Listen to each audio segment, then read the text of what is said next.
All right, let me give you some details on how I made my haunted rocking chair. Starting with the corpse skeleton. Got a standard pose and stay skeleton. I added acrylic resin teeth. And I used pantyhose, latex, and cotton to do the actual corpsing. The color I did with just cheap acrylic paint, watered down, washed, did many layers, starting with light colors, browns, some green, yellow, reds, and then finishing off with, did some dry brush and some black. Added some hair from an old mask that I just again used the latex to glue on there. If you don't know the pantyhose method for corpsing the skeleton, there's a few sites for that, and videos demonstrate how to do that. You just stretch it over the whole thing and then smear the whole thing with latex. Okay, so, and the rocking chair here, this is an actual antique that someone was selling online that I got for cheap.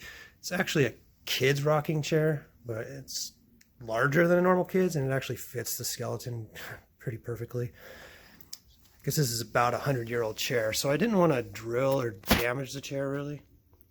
So what I did when I was testing it out is I just zip tied a piece of wood down to the bottom so I didn't have to drill into the chair. And that was just for testing, and I ended up just leaving it because, well, it worked pretty well. And I've got a wiper motor and a speed control in the back here with a short section of metal conduit pipe. Goes down. Then I've got some little like 1-inch L brackets that go through the rug and attach to a thin 1/4-inch piece of plywood. And then I've got some lamp cord for the power supply that actually goes up through the pipe and powers everything.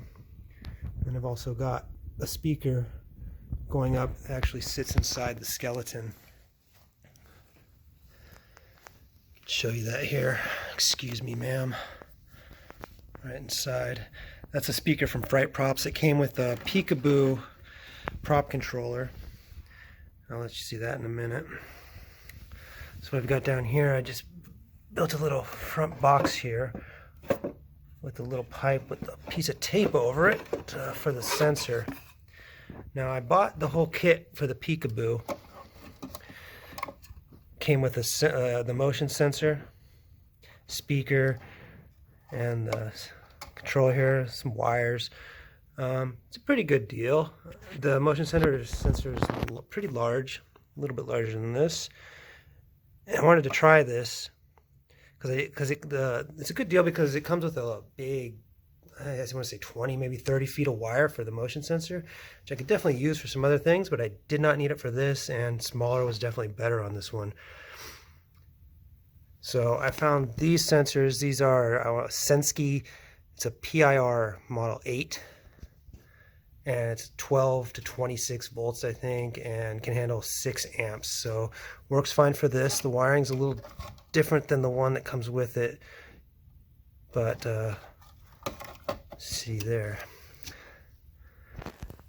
And it's kind of a like a little mess, but again, I didn't want to drill into the chair in any way, so I just have this zip tied, and then down here 2 more L brackets on each side of the chair to keep it from pushing forward. Still has a tendency to want to kind of shift to the side because nothing's centered or positioned properly, but it does work. So let me show you what I used here. So that's for the corpsing. Just stretch that over the entire thing, and I used this latex. These are from Amazon, and normally I wouldn't, you know, kind of endorse Amazon, but well, sometimes it's cheap, it's quick, and you know, you do what you do. These teeth, set of 3, pretty cool. And this is another sensor I got. You can get these off eBay. I think you can get 2 of them for maybe 12 bucks or something. Again, here's the one that comes with the frightprops controller, the picoboo. You see it's almost twice as big, but it does come with this long piece of wire, so that's pretty cool. That's convenient, and that'll be useful for something else. The speaker itself is kind of crap, and it makes a little bit of a staticky noise while it's on, but you know, it is what it is, and it does the job. I may try it with a better speaker to see how it sounds. Overall, I'm pretty happy with the prop controller. I know I like the Octobanger. It's good for setting up scenes and sequences, but for this I just wanted a standalone prop, and it's going to do its job pretty well. So there you go. Hope you enjoy.